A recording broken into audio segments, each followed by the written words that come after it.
용산구의회 227회 임시회가 지난 5일 개회했습니다. 개회 이후 이틀에 걸쳐 구정질문과 답변이 있었는데요. 어떤 내용이 있었는지 취재기자와 이야기 나눠보겠습니다. 김국희 기자, 이번 구정질문에선 어떤 내용이 오갔나요? 네, 우선 1인 가구 관심 방안과 보훈 대상자 예우와 같은 복지 관련 조례안들이 상정됐습니다. 특히 현재 추진 중인 제주 휴양소에 대한 질문도 있었는데요. 그동안 말을 아끼며 조심스러운 모습을 보였던 용산구가 이번에는 의원들의 질문에 하나하나 답변하며 적극적인 모습을 보였습니다. 또 지난번 보도해드린 것처럼 용산구가 매입한 제주 휴양소는 지난 2010년에도 매입을 추진했던 곳인데요. 이번엔 매입을 했습니다. 이와 관련해 똑같은 건물을 꼭 사서 휴양소 운영을 하려는 이유가 무엇인지 질문이 있었는데요. 어떤 답변을 하는지 들어보겠습니다. 5년 전에 사려고 했다가 무산된 똑같은 장소에 똑같은 사람이 소유한 꼭 이 건물을 사서 이 사업을 해야만 하는 꼭 필요한 이유가 있으시면 답변해 주십시오. 등기부등본 열람해 보지 않으셨습니까?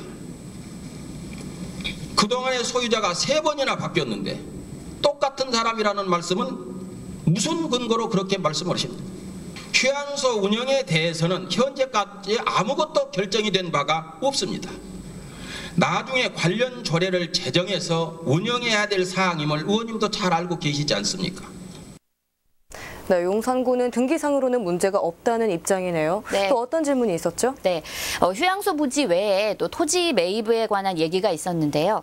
용산구는 휴양소 부지 외에 새 필지를 추가 매입한다는 계획을 내놨었습니다. 그런데 결과적으로 보면 한 곳을 매입하지 않았는데요.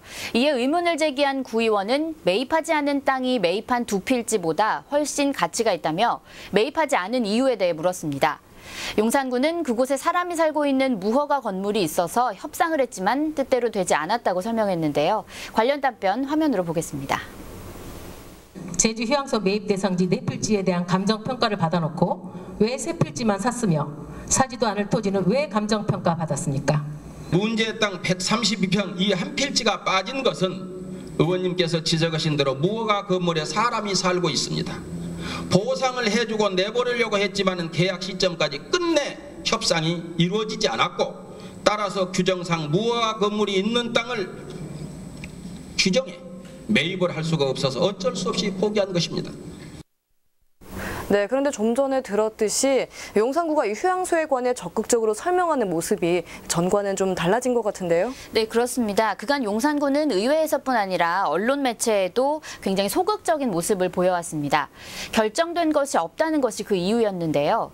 그런데 올해 전반기 의회에서 매입 예산 사용이 결정되고 또 지난 8월 11일 휴양소 부지 매입을 하면서 사업이 급물살을 타고 있는 모습입니다. 이제 본격적인 사업 추진을 위해 이처럼 적극적인 대응을 시작한 것으로 보입니다.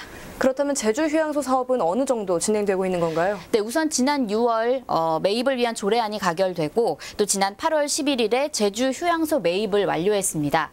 지난 9월 의회에서는 리모델링을 위한 조례안도 통과된 상태입니다. 사실상 리모델링 공사만 마무리된다면 운영이 임박했다고 봐도 무방합니다. 다만 제주 휴양소가 거론되면 함께 따라 나오는 양주 가족 휴양소 매각을 비롯해서 해결해야 될 것들이 남아있는 만큼 앞으로 진행 상황은 지켜봐야 될 것으로 보입니다. 네, 주민을 위한 시설이라고는 하지만 적지 않은 예산이 들고 또 논란이 있었던 만큼 또 이 예산 처리와 집행 꼼꼼하게 이뤄져야 할 것 같습니다. 김국희 기자 잘 들었습니다.